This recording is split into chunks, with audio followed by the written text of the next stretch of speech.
Good afternoon, ladies and gentlemen, I am Briareos Kerensky and this is the review of Galgun Double Peace, a light gun game from Inti Creates and Alchemist.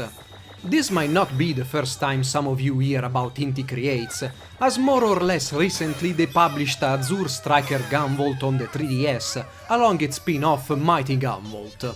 Mighty Gunvolt features a Koro, the same angel you interact with in Double Peace.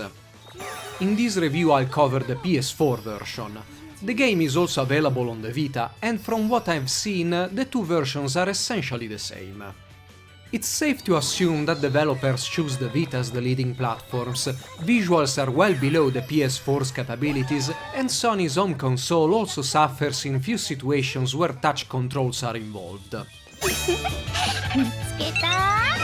Visuals are a big letdown of the game, with constant texture pop-ups and clothes and hairs adjusting themselves shortly after transitions.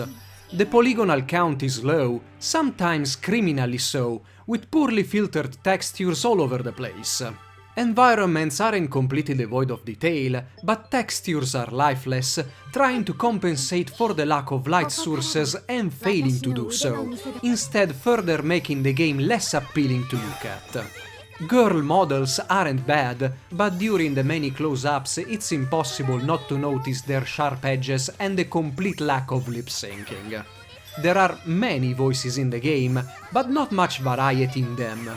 There are a couple of famous VAs, including Yukari Tamura reprising the role of Atako from the first Galgun, but it's nothing worth remembering.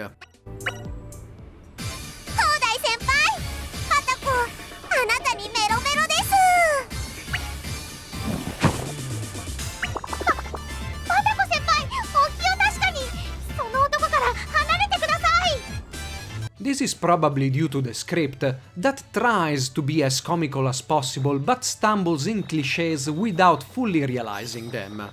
Really wacky moments are way too few, like when you need to infiltrate the girl's locker room to steal panties before your devil antagonist does, but the story is played safe.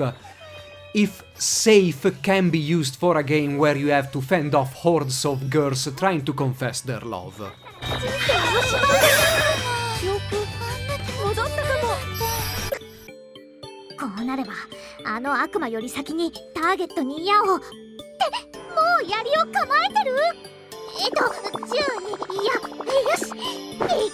Story goes that the angel Ekoro and the devil Kurona are after your character, but Ekoro mistakenly overcharges you with love power, and now the whole female body of your high school is in love with you. Except your two childhood friends, Shinobu and Maya, that are actually trying to seal Kurona away.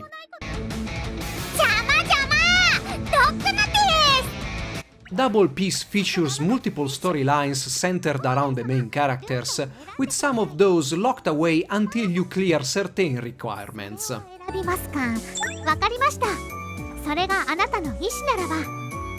Each storyline has multiple endings, there are different stages you can tackle, some stages have multiple paths, and boss encounters actually change on how well you are going, giving some incentive to replay. And credits where credits are due, Double Peace doesn't use randomly generated girls. Everyone is a named character, each with a different voice, weak point, and body measurements, of course. In total there are 76 characters, divided between 76 students, 5 teachers, 1 angel, 1 devil, and 2 ghosts, because all Japanese high schools have at least one. When you first start a new game, you first select an archetype for your character. There are 4 stats that actually influence what you can say during dialogues. Getting the right choice will work toward a better ending, though the various minigames dotting a storyline seem to be more influential on final results.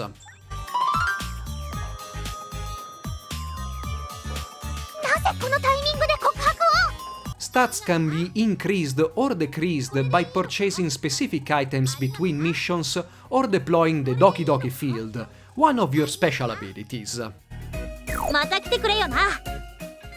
To defend yourself from girls, you shoot your pheromone beam. Hit a girl's sweet spot, either head, chest or legs, and you'll get an ecstasy bonus. Each girl has her own spot, and one trick is to keep your firepower low so that you can spray your beam all over them and get long ecstasy combos. An extra bonus is awarded if you finish a girl fast enough, the only time when being called a quick shot about love being a good thing.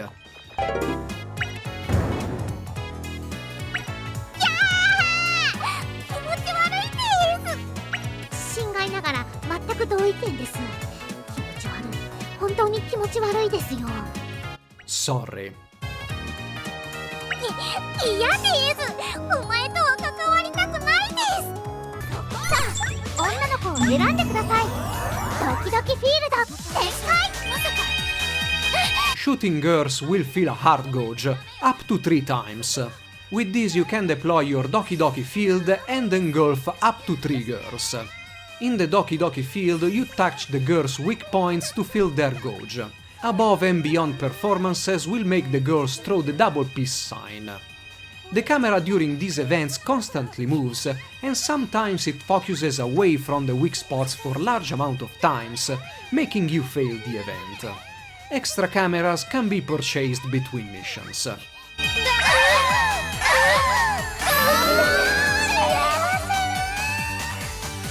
The Doki Doki field increases or decreases your stats, I'm not sure how, and also works as a bomb, defeating all girls currently on screen.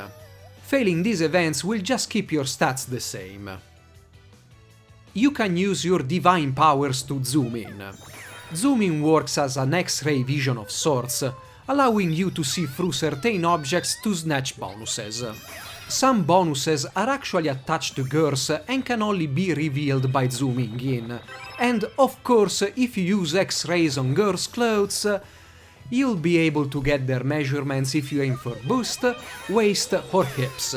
I don't really know what this does, but if you plan to complete the game 100%, you'll need all 3 measurements for all the girls in the game. Certain items will improve the speed used to take measurements, and if you are really good, there are virtual eye drops to make clothes more transparent.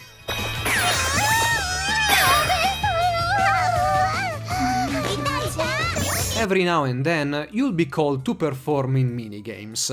In most of those, you have to snipe out spots that are troubling a girl, then perform a touch action. Touch actions aren't particularly bad, but the small size of the PS4's pad does play against you. Circular motions are particularly difficult to pull off, because the size and speed required aren't that clear. Sometimes you just need to slightly nudge your finger, sometimes you need to encompass the whole pad. Probably things on the Vita are better, but I'd like developers would stop to have core mechanics relying on touch controls if those aren't up to par.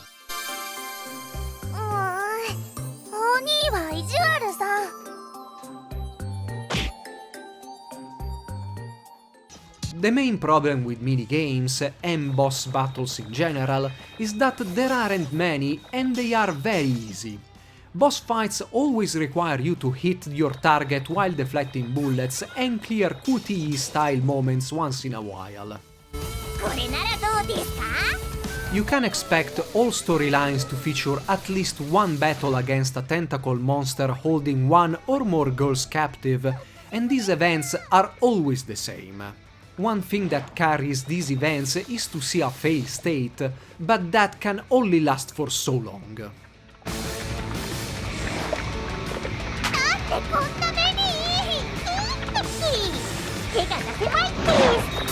And this can be said about the rest of the game as well.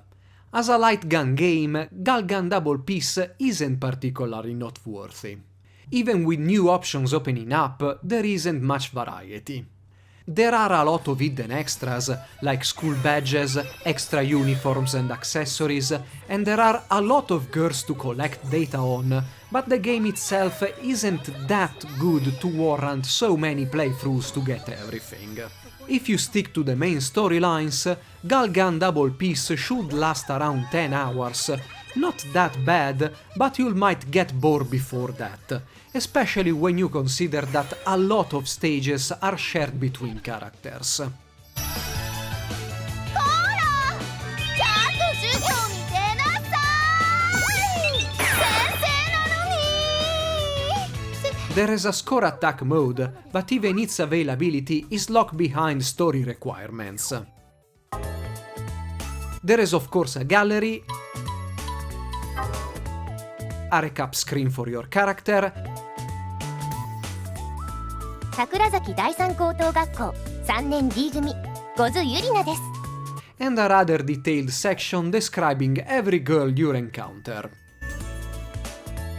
You can mix and match clothes as you see fit, the only restriction being what you have unlocked. The lack of variety is what ultimately kills Galgandable Peace. It's fun for a couple of afternoons, with boredom kicking in soon after that. I hope you have enjoyed this review and you'll stick around for more. Briareos Kerensky, over and out.